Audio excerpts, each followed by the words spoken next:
Welcome to the Change Revolution podcast with your host, Phil Cooke. I talk a lot on this blog about creativity, and I think it's incredibly important. I've talked before that really creativity is the currency of the media or the entertainment industry.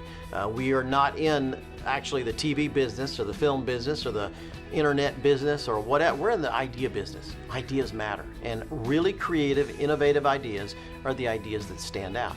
And perception, how you view things, really is what makes that happen. It's interesting that recently neurological research on our brain, has told us a lot about how ideas happen. One of the things that has been most startling to me is that a lot of the research points to the fact that the brain is an incredibly lazy organ. I mean, it's like just a lazy piece of meat up there. The reason is it controls so much. It has to do with our breathing and our blood pressure and pumping our, it tells our body everything it's supposed to do. It's the control center for our entire body. As a result, its job is to not expend itself, not to overdo itself, conserve energy, conserve its strength, because it has a big job to do.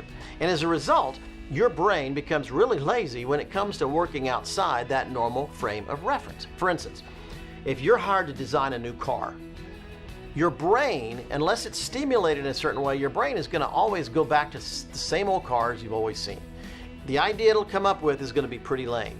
And what we've discovered through neurological research is that you have to literally look at the world in a different way. In other words, you have to force your brain to think differently. I love that Apple campaign, think different. It's really true. It's not something that just happens. It's something you have to force your brain to do. And I tell people, start with mundane, everyday things. Drive home in a different way. Look at different television programs. Read different books. Expose your brain to things that would not normally come in contact with. My parents came up in a generation where innovation wasn't a big deal for them. I mean, they went on vacation every year to the same place, to the same town, stayed in the same hotel, in the same room for 20, 30 years. They didn't think differently. And I've learned from that experience that I have to really push myself out of my comfort zone, force my brain to see the world in a different way. I mean, if you look at the great innovators and great artists and great creatives and filmmakers and writers and of all time, you see that these were people that didn't live normal lives.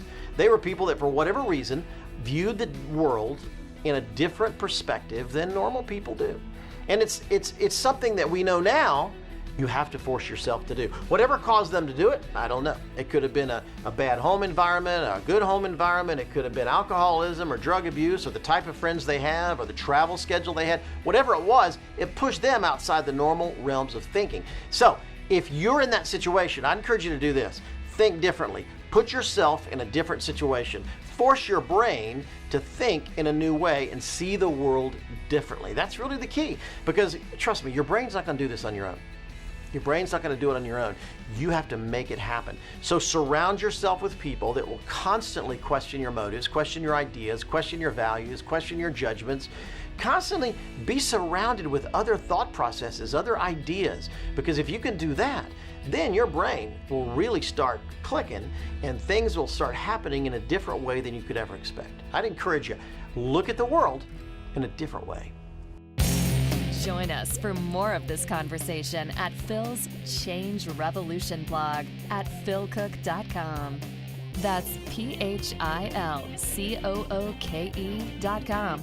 And keep checking this podcast for more up-to-date dispatches from the front lines of media, faith, and culture.